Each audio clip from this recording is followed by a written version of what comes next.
Now, I want to move on to the great topic of the Australian-American alliance. Now, I spoke about this at the start of the show, but I want to ask you about this, whether you've been hearing about this mass confusion surrounding our own Australian Deputy Prime Minister Richard Marles, also the Defence Minister, and his meeting with J.D. Vance and Pete Hegseth this week. To what degree, Christian, is Australia on the radar of the Trump administration? We've got the AUKUS deal, but are you getting any sense that this relationship is getting frosty as a result of some of the Labour government here's actions?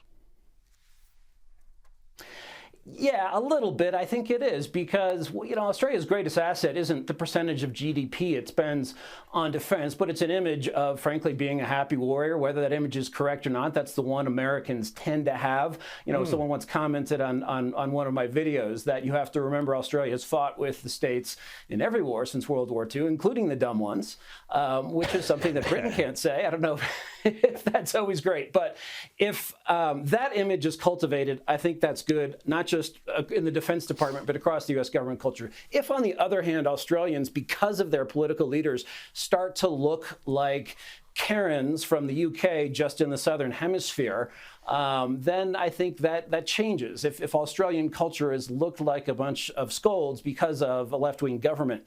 As for the trip for the defense minister, he got to meet with the vice president. That's pretty good. I think the relationship is good in that sense. Yeah, fair enough. Hey, now let's go to Chicago because Illinois Governor J.B. Pritzker, potential presidential contender, I might add, so keep an eye on that one, as well as Chicago Mayor Brandon Johnson, have both called off the president, sending in the National Guard to help the city's crime crisis. Now, remarkably, this is what the mayor, Brandon Johnson, said about sending more criminals to jail. We cannot incarcerate our way out of violence. We've already tried that, and we've ended up with the largest prison population in the world without solving the problems of crime and violence. The addiction on jails and incarceration in this country, we have moved past that. It is racist, it is immoral, it is unholy, and it is not the way to drive violence down. But I couldn't believe that CNN let this go to air because apparently some Chicago locals do endorse the move for military intervention. My first reaction was that this is a good thing.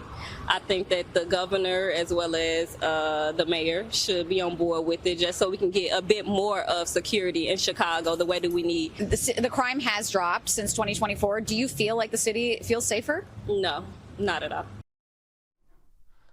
Christian, Chicago's got one of the highest murder rates in the United States, if not the highest. Why would anyone be against lowering the crime rate? Yeah, it's weird, and of course, they're manipulating the figures. And if the mayor doesn't want to put people in jail, maybe we should just do what Singapore does and cane some lower level prisoners, and then they can go on their way. Just partially joking there. Incarceration works great. Police crackdowns work great. It's what Rudy Giuliani did to make New York safe, to clean it up after the 70s and 80s and decades of decay. And everyone said, oh, if you crack down on crime, it just moves from one area to another. It just wasn't true. Actually, if you crack down on crime, you crack down on crime. And there's, I think one important point here is if Donald Trump can prove, again, what Rudy Giuliani proved in New York, if he can remind voters of that, then this is sort of the last vestige of Democrat power are these cities. There's really no city that's run by a Democrat or by a Republican, maybe the exception of Miami currently. It is a Democrat stronghold, and unlike other Democrat constituencies that Trump has chipped away at, like Hispanics, black men, virtually everyone but Karens, frankly, that if he starts to pull political support from these Democrat machines in the cities, then the Democrats really have nothing left. And just final point, when you go and talk to actual people in these cities, not the politicians or the aging white hippies, liberal white hippies, but actual citizens who have to deal with crime, they're in favor of the crack. Hey, before I let you go, we got to talk about Gavin Newsom because everybody's talking about Gavin Newsom now. And Gavin Newsom, well, he's talking about Donald Trump and saying that he's made America a laughingstock. Hear him at the Politico Summit in California just a little while ago. I've had the privilege of meeting a lot of foreign leaders. I've had a chance. What's the general? If not putting, they're laughing behind his back. That did not happen. I'm making this clear. Do not conflate what I just said with the meeting I had with the Denmark delegation. It wasn't them. Other foreign leaders are laughing. I've had dozens and dozens, ambassadors, met with him. What are they saying? They're laughing behind his back. He's being played everywhere. It's an embarrassment. I don't know. I don't talk to a lot of world leaders, but what do you think? Are world leaders really laughing behind Trump's back?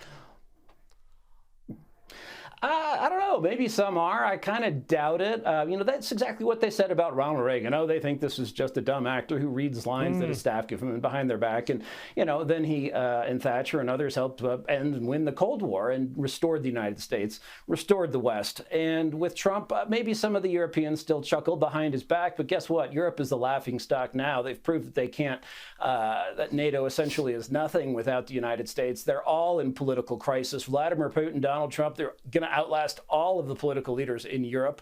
If they're laughing, that's fine, but I doubt it. And I don't think Kim Jong-un or Putin or Xi Jinping are laughing the same way they would have if Kamala Harris had been president, or if Gavin Newsom, slick Gavin, with a state that's in fiscal crisis. That's a beautiful state with tons of natural resources that people are moving out of because of his mismanagement and the highest income taxes in this country. That's a great point. I'm glad you brought up Reagan because I remember that too. Anyway, thank you so much, Christian Whiton, for your time. Really appreciate it. We'll see you again soon here on the U.S. Report. Now,